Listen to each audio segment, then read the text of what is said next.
Hi friends, இன்றைக்கி பன்னீர் வச்சு ஒரு அருமையான பன்னீர் பராத்தா எப்படி செய்கிறது பார்க்கலாமா? அதுக்கு ஆல்ரெடி சப்பாத்தி மாவு நான் பிசைஞ்சு ஊற வச்சுட்டேன். அதுக்கப்புறம் வார்ம் வாட்டரில் பன்னீர் போட்டு வச்சுருக்கேன். இப்போது ஒரு அடுப்பில் கடாய் வச்சுட்டு அதில் எண்ணெய் சேர்த்துக்கலாம். எண்ணெய் சூடானதுக்கப்புறமா ஜீரகம் சேர்த்துக்குங்க. ஜீரகம் பொரிஞ்சதுக்கப்புறமா ஒரு பெரிய சைஸ் வெங்காயம் கட் பண்ணி வச்சுருக்கேன், அதை சேர்த்துக்கலாம். அது கூடவே நம்ம கொஞ்சம் உப்பு சேர்த்துக்கலாம்.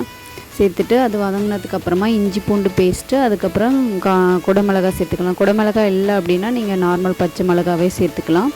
சேர்த்துட்டு உங்கள் காரத்துக்கு ஏற்ற மாதிரி சேர்த்துக்குங்க. சேர்த்துட்டு நல்லா வதக்கி விட்ருங்க. வதங்கினதுக்கப்புறமா ஒரு மீடியம் சைஸ் தக்காளி சேர்த்துருக்கேன். சேர்த்துட்டு அதையும் வதக்கிக்கலாம். இப்போ அந்த பன்னீரை நல்லா உதிர்த்து வச்சுருக்கேன், அதையும் சேர்த்து நல்லா மிக்ஸ் பண்ணிக்கலாம். இப்போ இது கூடவே தேவையான அளவு மஞ்சள் தூள், அதுக்கப்புறமா ஜீரக பொடி, மிளகு பொடி, சோம்பு பொடி, காரத்துக்கு ஏற்ற மாதிரி மிளகாத்தூள், கரம் மசாலா பொடி இதெல்லாம் போட்டு நல்லா மிக்ஸ் பண்ணிவிடுங்க. அது அந்த பன்னீரோட நல்லா மிக்ஸ் ஆகணும். ஒரு 2 மினிட்ஸ் மிக்ஸ் பண்ணோம் அப்படின்னா ஒரு அருமையான மசாலா ரெடி.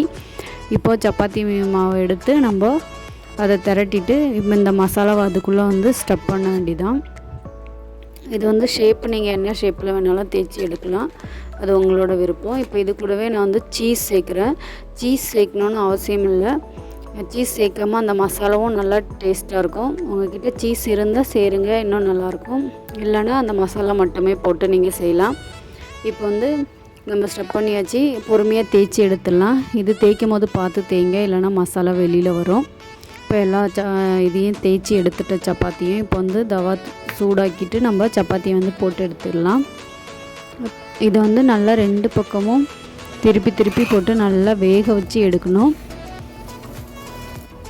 கொஞ்சம் டைம் எடுத்து நல்லா வேக வச்சு எடுத்துக்குங்க. இது கூட இது பட்டரு இல்லைன்னா கீ, இல்லைன்னா உங்கள்கிட்ட என்ன ஆயில் இருக்கோ அதை சேர்த்து 2 பக்கமும் தேய்ச்சி நல்லா வேக வச்சு எடுத்தோம் அப்படின்னா ஒரு அருமையான பன்னீர் பராத்தா ரெடி.